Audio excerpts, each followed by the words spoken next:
Alright, so welcome back again with the Tierboard retrospective of all Pokemon mainlines. We talked in the last part about Pokemon Red, Blue, and Yellow, and more or less the origin of it. And today wanna proceed with Gen 2, with Silver, Gold, and Crystal.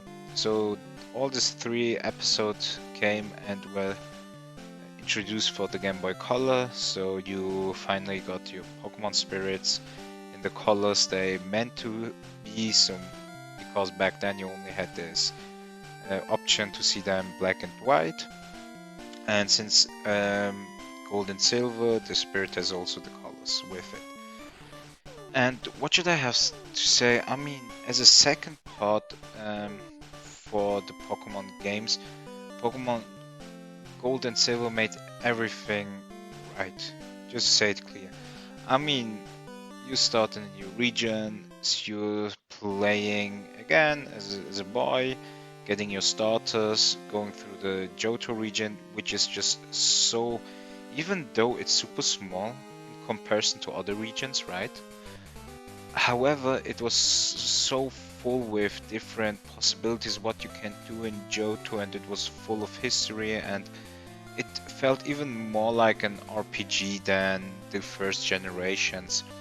Also, it introduced really needed new features like day-night cycles, also breeding. Breeding was first introduced, uh, where first showed in Pokemon 2. So you had like the Pokemon daycare in Red and Blue already, but no breeding function. And you could, this was changed in the second episode, which made making your Pokemon more specific, more for your needs and how you want to see it. And also what you probably should know, breeding, since they came from the X, they start from level 5 already, not with level 1. I guess level 1 breeding was firstly introduced in Pokemon Pearl and Diamond. Have to check that, but I think that was Pokemon Diamond and Pearl.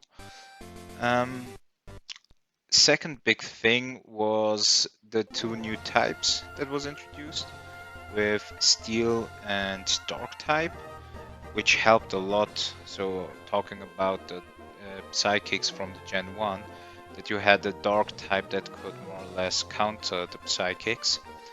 The Ghosts are still pretty low, so you only had one new joiner in the Ghost Pokemon type. Also, I think first at least one more or less decent attacks, Boot Ball, that you can use. And also the Legendary, which was in the first main line more or less something that you should experience, you should find. So the term Legendary should be Legendary, that you shouldn't be able to just get you guided to the Legendary Pokemon.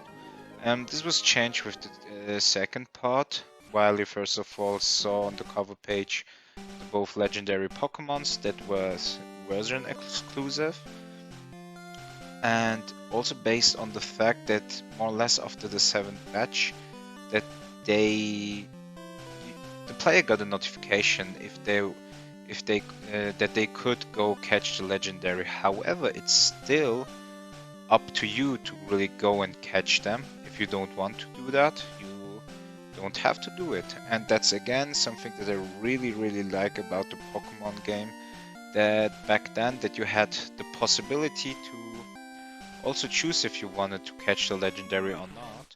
And also you still had in Gold and Silver the possibility to go to different gym badges, visiting different cities based on your intention or how you wanted to proceed with the journey. That was cool. And the next, obviously, huge, big part was the post game, where you, after beating the Elite Four, coming back and you get your ticket to go visiting Kanto again, which is really cool because you saw really the impact that the first generation had, that you're coming after Red and what happened with Kanto after this. For for example, the Cinnabar Island completely flushed away since the volcano erupted. I mean, it was written so in the story, but from the developer perspective, it's just because of the fact that the cartridge didn't had so much space to also import Cinnabar Island, so therefore a lot of places in Kanto had to be scaled down, changed a little bit because they just run completely out of space. What a lot of people also uh, disliked about the second generation, which you have to say, are the Pokemons that came with it. So you had a really low generation. So I mean, yeah, you had Tyranitar or the legendaries, and I guess the three companion legendaries, Suicune, Entei, and Raikou, was super dope, and they are my most favorite legendary trio there is. Um, but upside from them, there isn't a lot of cool Pokemon that was introduced. Um, and this was kind of a bummer. I mean, it wasn't also a lot. It wasn't by far not 120 new Pokemons. And other thing that I have to talk, and that's the problem where it started with no internet back then, with no communication possibilities. For example, Celebi is still up to date. There is no chance from people outside of Japan to really catch a real Celebi from the game itself. So Celebi was an event Pokemon that was distributed in Japan. However, since the distribution also will not be repeated, I mean, it's a 20 years old game, what do you expect? Um, there is no chance at all from people outside of Japan to catch Celebi again. So this opportunity was taken, which was really sad thing, because I mean, if you want to have a game that's more based to catch them all, but you have no chance to catch them all because the events that are necessary are just not here anymore. It takes a lot of things. I mean, and this problem probably is taking us through until Gen 4 with the introduction of Wi-Fi. Um, but that was a bummer for the first generation people that started with Pokemon. That for some mystery legendaries that you had no chance at whatsoever to really get it without a cheated version. So since then, if you ever played those and some of your colleagues came and said that they have a Celebi, you know there is 100% that they just cheated. There is no way. And yeah, and that's it, I guess. So the problem with Celebi eventing and the variation of the Pokemon was just quite low and not that good. These are the two problems with this generation. However, post game, technically speaking, they did everything correct. Also, I mean, you have the possibility to collect numbers of trainers that they will call you during your journey, and you can rematch them so that you have more or less every day something to do, right? With the bug contest, also. They really put a lot of effort to make this game as durable as it is, and since then, I mean, most of the time it still be used as a big point of how to make a second a follow-up game correctly. So this is always like a big plus point that Gold and Silver brought, and it's still up to date, one of state of the art how a second game should look like, and was majorly the reason why Pokemon could continue with their hype. So yeah, I mean, as you see, easily S tier.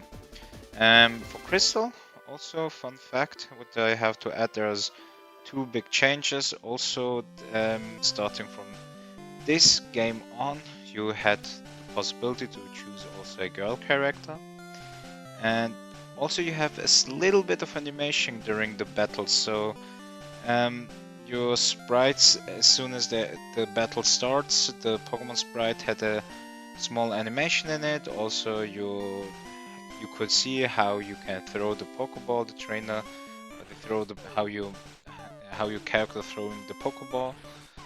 And yeah, so animation wise it was also a step forward. It was cool, but what I didn't really understand is, since they had to minimize so much of Kanto and didn't have too much space left to make Johto bigger, the question which which is still haunting me these days is, how could they possibly implement all this animation sequence for each and every Pokemon? So this is something that I still ask myself. However, also Crystal, with the new animation done correctly, didn't have a lot to offer except this Suicune hunting missions that is following you.